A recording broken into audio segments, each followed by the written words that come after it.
First 10, 15 minutes or whatever, I think it was like 8 minutes left. 8 minutes into the game or 12 minutes into the game, they're up 10 or whatever. And it's like, does it feel like here we go again, this sort of thing? Like things are sort of disjointed. It does, but I never give up. I'm always thinking, but the boys have to be able to respond. You know, it went back to iso ball. It reminded me of the first half of the Villanova game. We put the game plan in.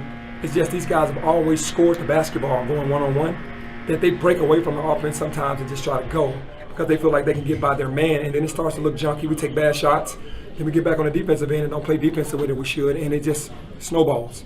So yeah, it brought back bad memories, but I knew that I could pull them out of it, and eventually we did.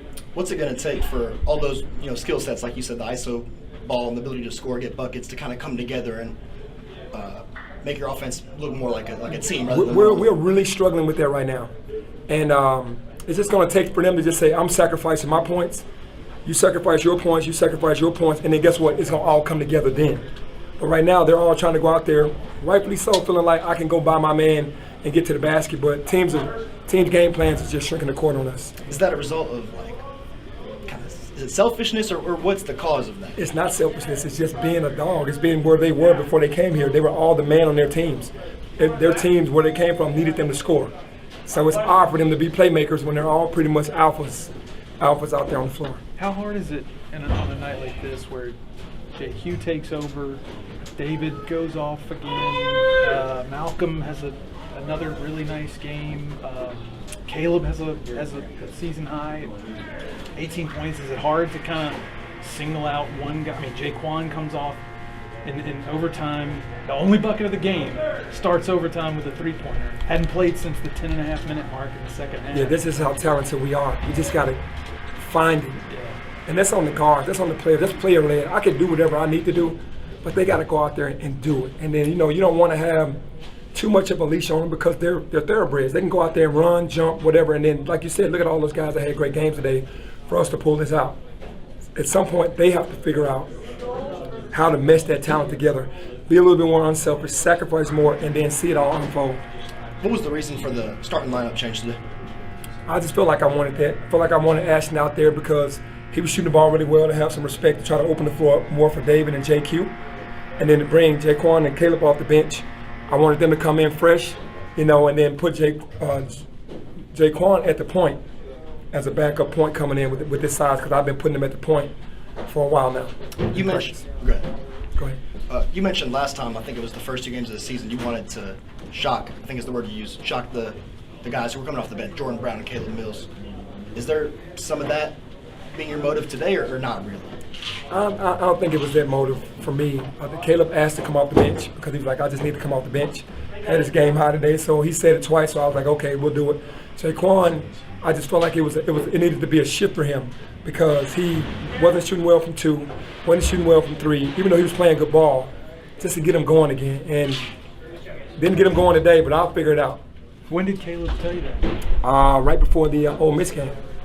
That he wanted to come off the bench? Yeah.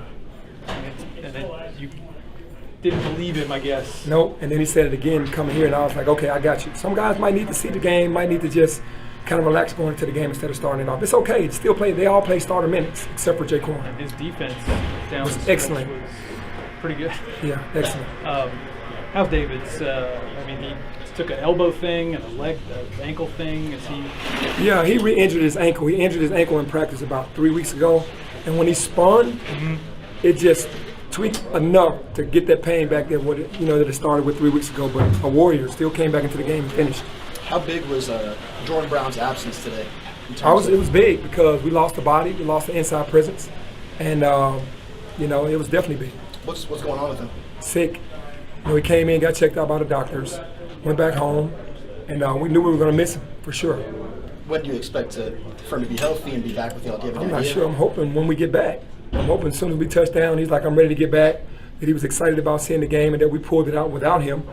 And we know that's another guy I know I have to get going. Got to throw that ball to him on the post and let him go to work. Is Caleb going to come off the bench again? I'll let him tell you. Okay. Because, again, y'all are so caught up in the starting It's not really about starting. If he wants to come off the bench, let him come off the bench. The best players sometimes come off the bench. Devin Booker came off the bench the whole year in Kentucky. It's okay. As long as you play starter minutes and you're in there when winning time happens. That's all that matters. You've mentioned before that y'all have let y'all's offense dictate the defense. You know, guys go ISO, guys jack up threes, and then other end they don't, like you said, they don't play great defense. What did it take today, late in the first half, y'all kind of flipped the switch and everything started looking better and kind of more engaged? You know what flipped the script? Having Carl, Ashton, Caleb, I think it was Nick and one more guy went on the run. There was no David, I don't think, at that time. I think he was on the bench. There was no Jaquan. They were all on the bench. And that group made the run and got us back into the game because the ball was moving, played better defense, and rebounded better. Two more. How about the job Jaden did today, especially on defense? It felt like he really locked some guys. Yeah, Jay is just solid, man. He's just the guy that's going to go out there and do whatever it takes. Doesn't beg for shots, doesn't need shots. Hit a big three and in the first half when they tried to double team JQ, but it's always going to be solid on defense. Penny, you know, obviously people called this team a dark horse Final Four contender. You know, people have talked about this team potentially being in that mix, right? What's your level of concern at this point in the season with some of these games? The level of concern is just the guys getting to know each other enough to sacrifice what they need to go, because that's going to be our only Achilles heel. Everybody trying to go one-on-one instead of saying, let's sacrifice our points, move the ball. If we can eventually get to that, then that will come true.